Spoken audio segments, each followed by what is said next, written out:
So with our handsome Mr. T, hi Tucker, I was able to adjust his harness, and then he also went out for a quick little potty break.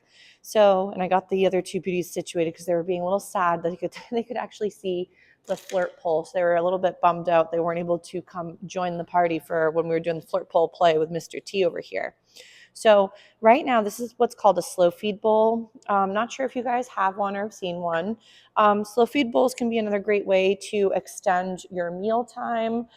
Some puppies do tend to rush their food too quickly, and it can cause some tummy upset, or they might sometimes, have it come back up.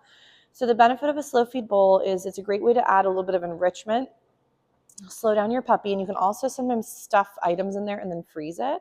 So it can then turn into like a longer lasting lick item. So in puppy classes, we normally recommend a lot of items like this, even throughout the class, because it's going to give your puppy little zen moments throughout practice where they might need a little recess from the hard things they're finding, be it classmates, distractions, or the skill set. So another great reason behind the slow feed bowl is you could use a small, easy little Tupperware container, whatever works, or even just a target. I know we had mentioned pattern games for Zeus earlier. Pattern games are also really great for puppies. They even have the Control Unleashed puppy book as well, which is another great venue for practice for littles. So let's say, for example, for Mr. T right here, we were starting to work a little bit with this harness. He's maybe not as conditioned to wearing one, and that's okay. You can take your sweet time with him. So I might go, ready, Tucker? Oh, he said last one. He's a very good anteater using his little tongue.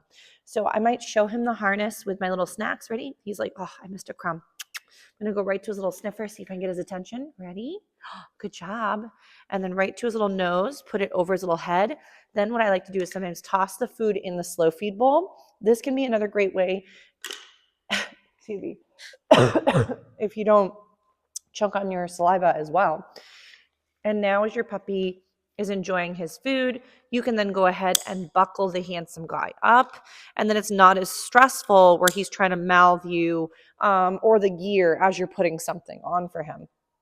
So again, I'm sorry about this little tickle in my throat. It's going to be the end of me today. But you can see he's like, oh, what's the crazy lady doing? It's just my water bottle. It's got some ice, makes some clinkies. But the slow feed bowl could also be really helpful. I know like Zeus, they were mentioning how he has a hard time. His company comes in, he gets very excited. So sometimes having a target item on the floor could also be a great way to fuse the energy from the target thing or person to this instead. So I'm sorry, I'm going to just take a little drink. I'm sorry, it's a little squeaky too. So now though, Mr. Handsome could be wearing his gear. Maybe there's someone coming in and out of the home. Maybe your littles are doing an activity where you don't want him to be involved. Helping him create other associations like, oh, the littles could be playing or throwing whatever, making some noises, and then I can do this on my own. I would highly recommend though, for little humans is to, if they don't have the capacity to understand what you're asking, they should never be unsupervised with a puppy. Even sometimes preteens and younger, I always recommend supervision with an adult and the puppy and the child. About 77% of dog bites happen in and around the home with their, friends or family members, and about 50% of them are to little ones in the face. So I'm not trying to scare anybody, but we want to make sure that our puppy is set up for success, and so is our family. So when a puppy is drinking, eating, or enjoying a chew, or taking a nap or resting, we should leave the puppy alone. There are going to be moments where you may have to get your puppy up or do something. There are better ways to get your puppy to check in than to startle or pull them away from something. So I know we mentioned the treat and retreat game earlier with Mr. Z. I would highly recommend for him, just like any other puppy, is to work the toy exchange game as well as sometimes the treat and retreat game, so that we're helping avoid potential resource guarding or problems with items he shouldn't have, and then being able to relinquish or let go of those things too. So right now we're going to move our little slow feed bowl out of range. He did a really nice job with it, but I want to do a little bit with that loose leash walking practice. Ready, Tucker? So Mr. T's like, but this fence smells amazing. So if there's moments where your puppy does not respond as well as you were hoping, I would recommend just go towards them, see if you can get their attention. Ready, Tucker? and then lure them away from the thing they were a little distracted by. So, excuse me, when working with Mr. T, if let's say leashes are a little bit more challenging for him, because for a lot of puppies, the leash turns into almost like there's this really cool tuggy attached to them. I would highly recommend to sometimes have toys and of course food on you so you can redirect the handsome guy onto the appropriate item versus his leash. So if let's say going and grabbing for gear equals some excitement, and I'm matching with all these boys. Even Mr. Z had green. So I sometimes, oh, sorry, I didn't mean to bump my mic. Let's say, for example, gear equals excitement. I sometimes like to put it on and then just do easy peasy skills while not really using my leash quite yet. So if putting the harness on tends to always equal we're going to do something, I'd actually start practicing putting the harness on, work a few easy peasy skills in and around the home, and then take the gear off again. Because if, let's say, when you go to reach for gear, your puppy now starts to jump all over you or mouth you, even though they're so stinking cute, we want to be careful that we're not by accident fueling those fires by then clipping onto a very wiggly worm, because then your puppy might think wiggles is what they enjoy, and that's when they clip me. So maybe this is what they prefer with those getting ready for the walk situation. If your puppy tends to get revved as you say, let's go for a walk or whatever, let's go in the car, I wouldn't preemptively say those words if you're not loving the response you're getting, and then you get upset when they get too jazzed. So again, we might go, ready, Tucker, find it.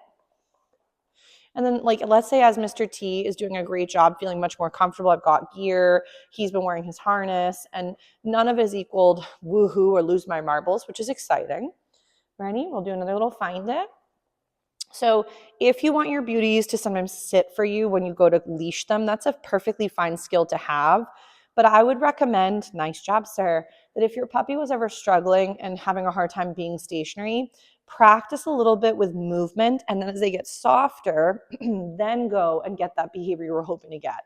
But constantly saying, let's say, sit 15, 16 times as your puppy can't fathom doing it. And again, cough drop. Then your babe might start to hear the words and not be able to associate what the skill might be with those words.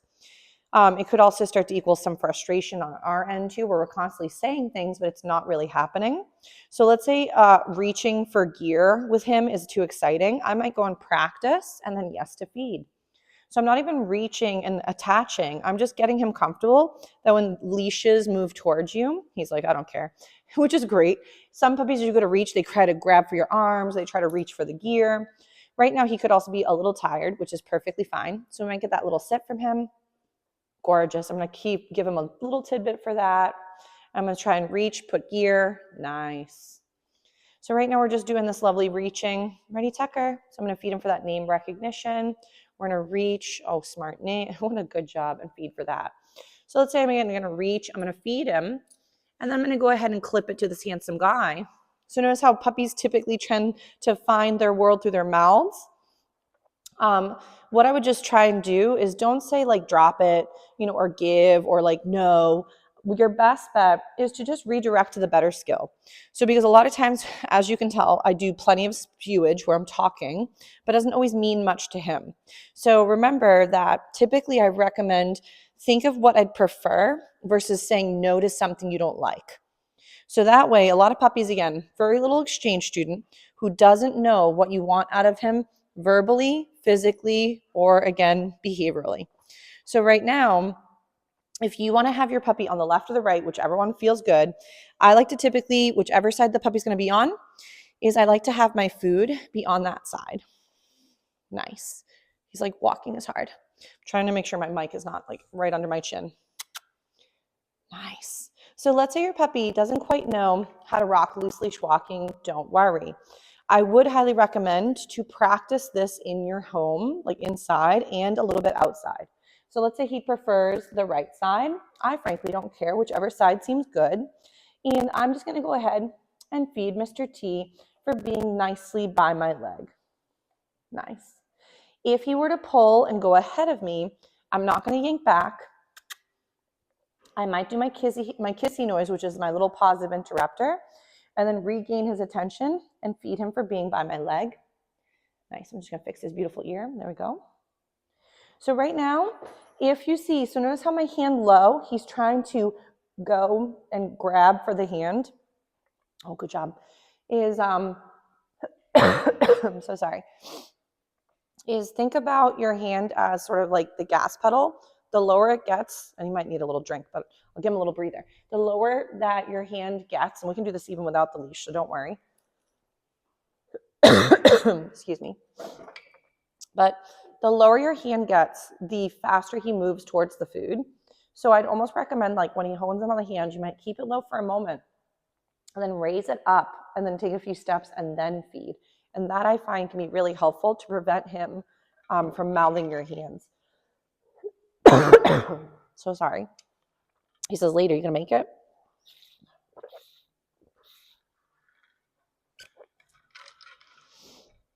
And you can see he's not as familiar with the harness because he's trying to itch it.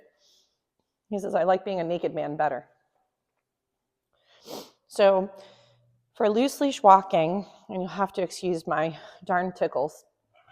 Oh, him too. Chewing and walking is still very challenging. You got it, sir? My goodness. And I'm even making his tidbits really little. So it shouldn't be so hard to chew because he doesn't really chew much anyway. So I would recommend practice anytime your puppy is near your side is to capture these little moments and feed for when he's nearby. I'm also still feeding flat palm, so he's not eating fingertips. Yes. Good job.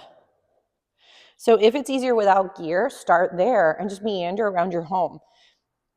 I sometimes like to start meandering away from my puppy and see if they all of a sudden start honing back in on me on their own, and then feed them for that little orientation back to you.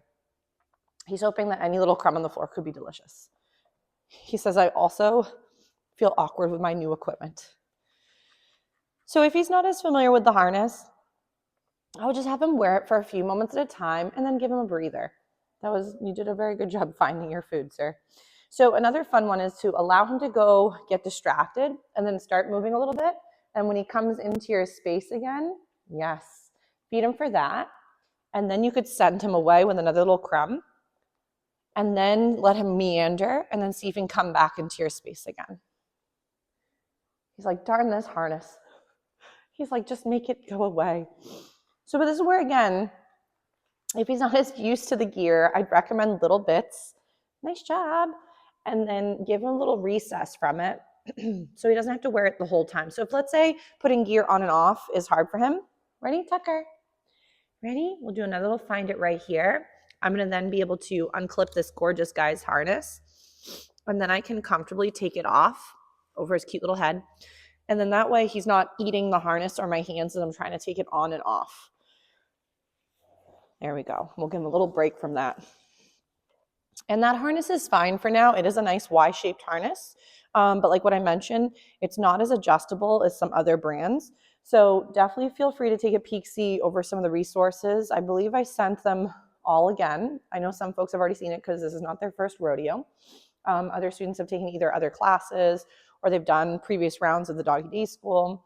But if you have any trouble searching for harnesses and you're not sure which brands or what styles, let me know. But I would recommend one that, as he's a little bit bigger and you don't have to get another one after this one, it is nice to sometimes have one and let them grow into it. But at times they are so little and you do have to go through a few different brands. So this one's a fine starter harness, but you may find that as he starts to be done growing or, getting a little bit more towards the other end, the next harness you might be able to get is one that's going to fit him even better. So that way it won't maybe feel quite as weird to him when he's wearing it. Ready? Tucker, come. Yes, what a brilliant boy. So, but we'll give Mr. T a little break. He did a stellar job for, again, his next little round here. And then we'll have another fun adventure next week, and that'll be their 4th session. I know for him, he missed out on day number 1. If you're not sure what your next steps might be, definitely check in. I do have a puppy kindergarten class that's due to start on Monday. There is a Saturday one, but that one might get pushed out just to, allow for a little bit more enrollment, because I know with the holidays it can get a little bit iffy on the weekends. But definitely take a peek-see over some of those programs. The PK program, again, puppy kindergarten, would be immensely beneficial for this handsome guy to keep maintaining and work these skills with both you, your family, and this Mr. T. Good job. We'll give Mr. T a little break. He's definitely due for a nap, but he did a really nice job again. Good job, Tucker. So smart.